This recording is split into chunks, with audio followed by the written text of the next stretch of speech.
Welcome back to my YouTube channel, where on a weekly basis I discuss some interesting aspect about food, nutrition, weight loss, or fitness. If you haven't done so already, just go right ahead and hit that subscribe button. That way you never get to miss a notification from yours truly. What comes to mind when you think of the word salmon? Indeed, you will be hard pressed to find someone who doesn't enjoy the delicious taste of this fish.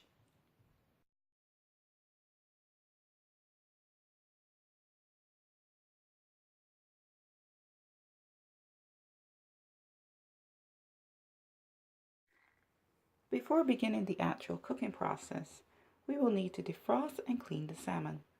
In many countries in the Caribbean, a popular method to clean fish requires putting either vinegar, lime, or lemon juice, as well as some salt on the fish while it is defrosting in the refrigerator.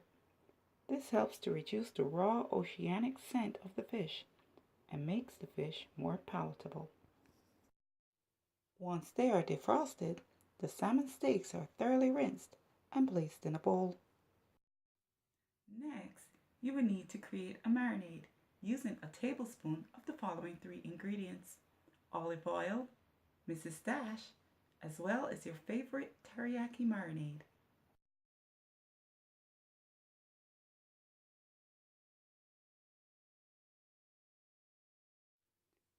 Since condiments are typically products where sodium and sugars can go undetected, it is often best to refer to the food label and follow the recommended serving size.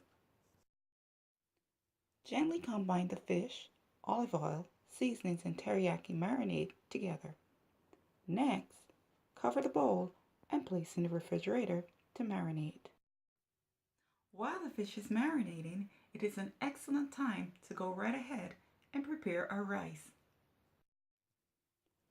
There are a variety of different rice brands on the market.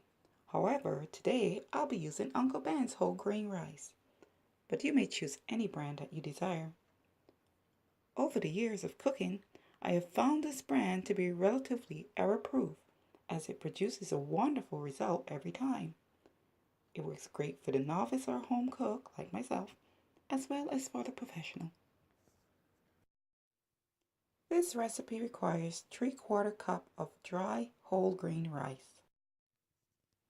Once the water is ready, you can cook the rice to your liking, which should take about 20 to 25 minutes or so, depending on the grain consistency and your preferred taste. While the rice is steaming, I'm going to go right ahead and just prep the vegetables for the sauteed seasonal vegetables. Today I'm using an assortment of popular veggies. Wow, just look at this rainbow of colors. Vegetables are not only visually appealing, but they're chock filled with vitamins, minerals, and fiber. By way of a friendly reminder, always remember to thoroughly wash your vegetables before preparation. This way you get to remove any bacteria or residual soil. Veggies add a plethora of health benefits to our diet, and it's one reason why they make such an ideal and handy snack.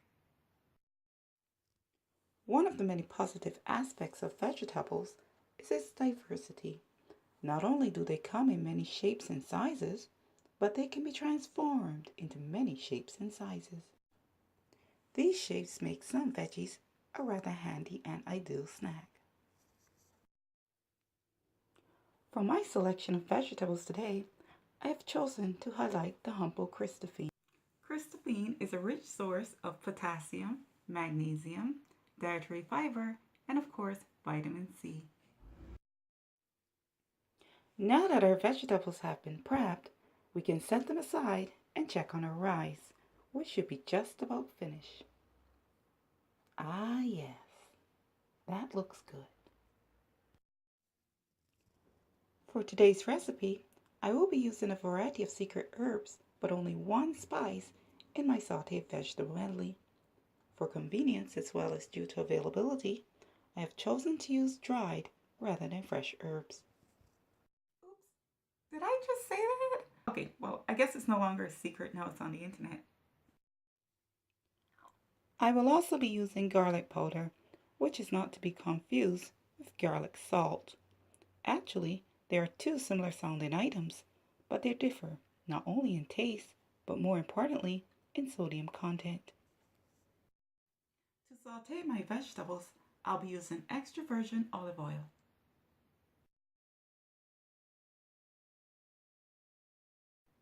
Olive oil has a variety of different uses and is perfect in pasta dishes, casseroles, salad dressings, and of course, stir fry.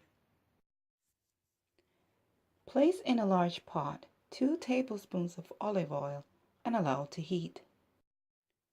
Once heated, add the onions to the mixture and let it sweat.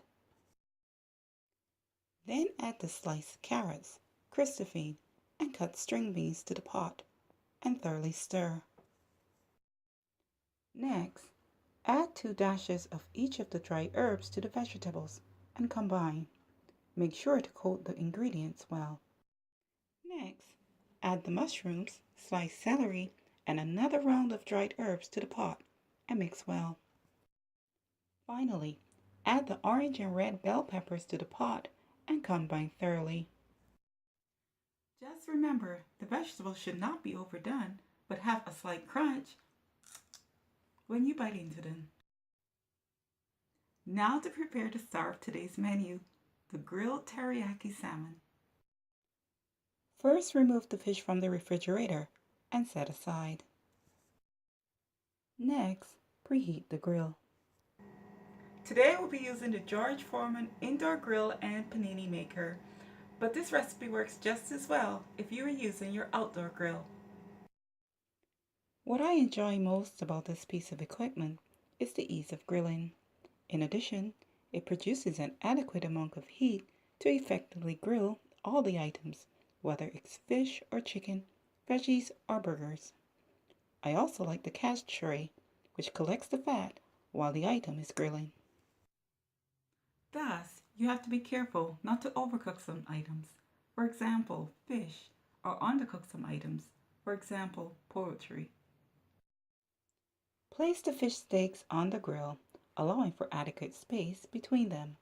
There is no need to add any additional marinade. Since fish cooks quickly, it is very easy for it to overcook. I'm guessing now is not the best time to catch up on social media. Here's a fun food chemistry fact. Have you ever wondered what causes the characteristic grill lines on your food? Then wonder no more.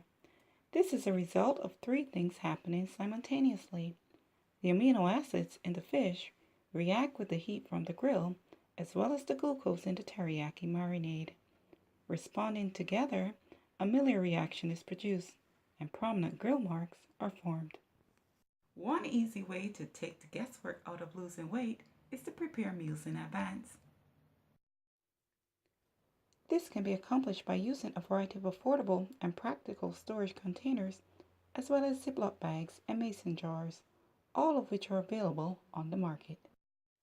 One easy way to accomplish this is to use measuring tools, much like these, to portion out your food in the appropriate container. The serving size for the seasonal vegetables is a cup.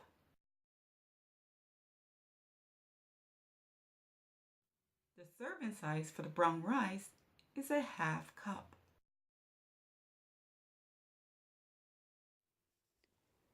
And here you have it, a nutrient-dense meal which is moderate in calories, high in fiber, and chock-filled with all the good stuff such as vitamins, minerals, and omega fatty acids, all ready for your enjoyment. Thanks for watching and bon appetit!